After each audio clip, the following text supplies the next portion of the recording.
And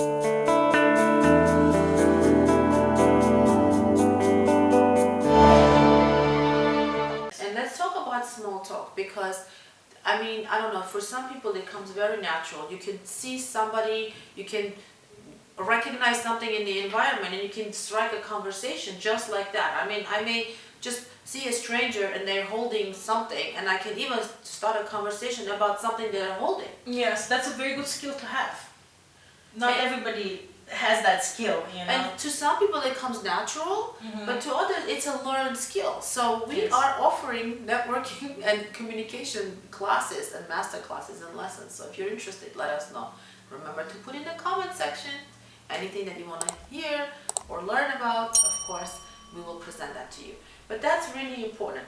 Then the other thing I wanted to mention is about the elevator speech, because again, in my industry, when I first got in the financial services industry and I was told that you go find your own clients, it's, you know, people ask you questions, you know, and you have basically 30 seconds to a minute, like give give a them an pitch. impression. The significance of elevator speech is that, like you said, you need to be prepared, because when you meet somebody, a new person or a stranger, and they have 30 seconds to make up their mind about you, and oftentimes, at least in the US, the first thing they ask is, what do you do? Unfortunately. Yes. A lot of people are defined by what they do, although I don't agree with that, because I don't think we're defined, or we should be defined by By what one we thing. do.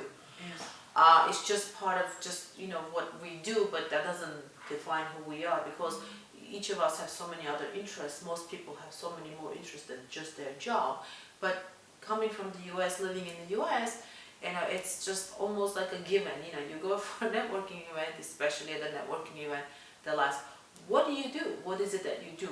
So you need to be prepared, and that's called an elevator speech, because you need to have a sentence or two, maybe maximum 2 sentences, where you can say in one sentence what it is that you do. And basically that sentence needs to include who you are, what you do, and who do you help, and how do you help. Basically, that's basically the gist of having an elevator speech. And it needs to be in one sentence, is maximum 2. And as long as you're rehearsed and you're prepared, it will come very smoothly. Otherwise, Yes. you'll be thinking about it, and then maybe you say things correctly or properly or not. So for all of us, hopefully that's homework for us.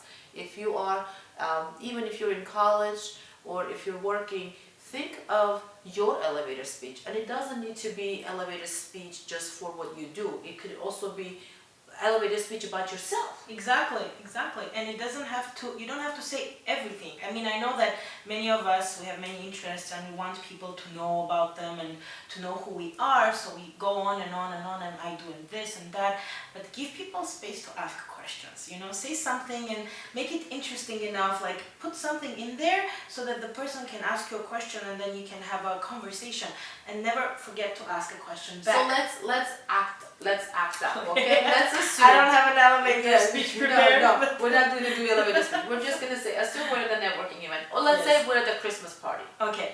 Let's just say we're at a Christmas party, and we have our drinks together. I have my white wine. You have your drink. Yes, I'll Okay. have champagne. Okay, champagne. Oh, I'm gonna have champagne too. Okay. So we're both gonna have champagne. Cheers. Merry Christmas. So we're mingling, okay? And we come across and we say, hello, my name is Anna. Who are you? Oh, What's hi, your- Anna. Hi. What brings you here? Oh, well, I am new to New York. I Oh, just my God. moved here 2 months ago to help and be a part of Thrive Armenia Foundation.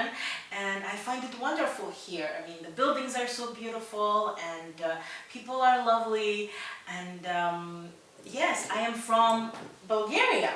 Well, that's interesting. So that's interesting. So you're from Bulgaria. So how did you end up here? I'm just curious. Who brought you here, or who do you know? Do you know anybody from Equitable? This is an Equitable event. So who do you know from Equitable?